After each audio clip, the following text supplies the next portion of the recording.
Tubuh manusia mempunyai cara yang unik untuk mempertahankan kondisi stabilnya. Berbagai perubahan yang terjadi pada lingkungan internal dan eksternal tubuh dapat mempengaruhi kondisi homeostasis. Gangguan terhadap kondisi homeostasis dapat mempengaruhi semua sistem organ. Lantas, apa saja sih sistem organ yang terdapat pada tubuh manusia ini? Sistem organ pada tubuh manusia terbagi menjadi beberapa sistem. Di antaranya adalah sistem pencernaan, sistem respirasi, sistem ekresi, sistem kardiovaskular, sistem endokrin, sistem reproduksi,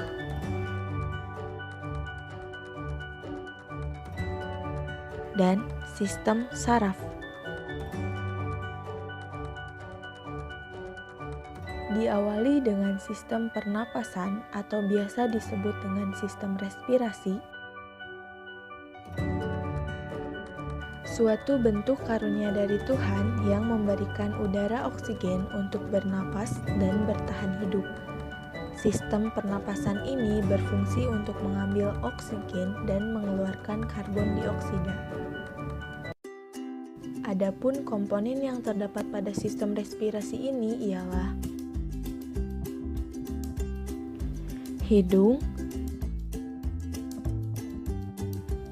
yang berfungsi sebagai pemfiltrasi udara yang masuk pada rongga hidung, menghangatkan dan melembabkan udara yang masuk. Faring sebagai jalan penghubung udara yang masuk menuju trakea. Laring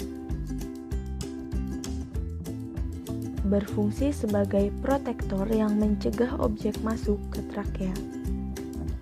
Trakea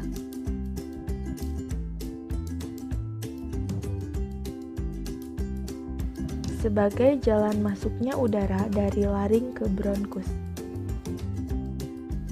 Bronkus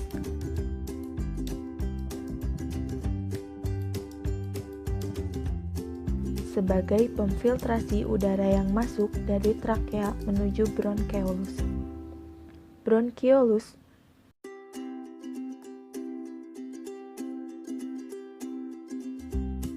berfungsi sebagai pengatur aliran udara yang masuk.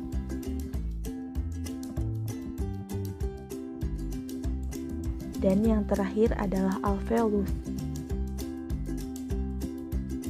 sebagai tempat pertukaran gas oksigen dan karbon dioksida. Pada sistem ini, udara yang dihirup secara fisiologi akan masuk melalui hidung, kemudian ke faring, lalu ke laring. Selanjutnya, udara diteruskan ke trakea, di mana trakea bercabang menjadi 2 bronkus.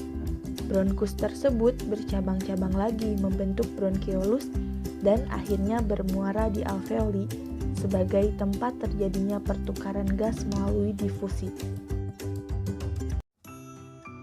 Kemudian berlanjut pada sistem pencernaan, di mana tubuh tak lepas dari membutuhkan makanan untuk dicerna. Setiap sel dalam tubuh kita membutuhkan makanan, namun sel-sel tidak bisa meninggalkan tempat mereka dalam tubuh dan berjalan ke sumber makanan. Oleh karena itu, makanan harus diubah menjadi bentuk yang mudah digunakan dan didistribusikan dalam tubuh dengan bantuan sistem pencernaan. Organ sistem pencernaan membentang dari mulut ke anus. Organ-organ sistem pencernaan meliputi mulut,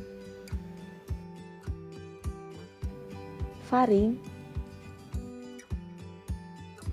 esofagus, lambung, usus halus, usus besar, dan lubang anus. Adapun organ aksesorinya meliputi gigi, lidah, kelenjar saliva, kantung empedu, hati, dan pankreas.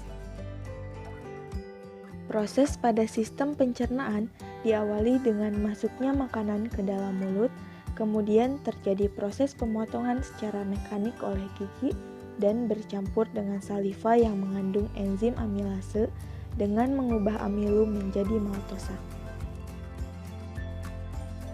Kemudian makanan tertelan melewati faring yang dilanjut ke esofagus dengan gerakan peristaltis. Setelah itu, makanan sampai ke lambung untuk disimpan dan dicerna atau bisa disebut dengan proses digesti. Di dalam lambung terdapat HCl yang berguna untuk membunuh mikroorganisme.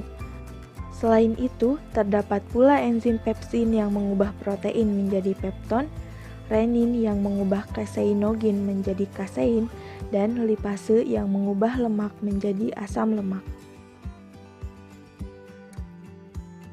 Dilanjut ke usus halus yang terdiri dari 3 bagian yaitu duodenum, jejunum, dan ilum. Pada tahap ini terjadi proses absorpsi yaitu penyerapan zat-zat yang dapat digunakan oleh sel tubuh. Kemudian sisa makanan masuk ke usus besar untuk penyerapan air yang masih ada pada makanan. Sisa makanan tersebut diuraikan dengan bantuan bakteri E. coli. Kemudian timbullah keinginan untuk buang air besar dan terbentuklah feses yang akan dikeluarkan melalui anus.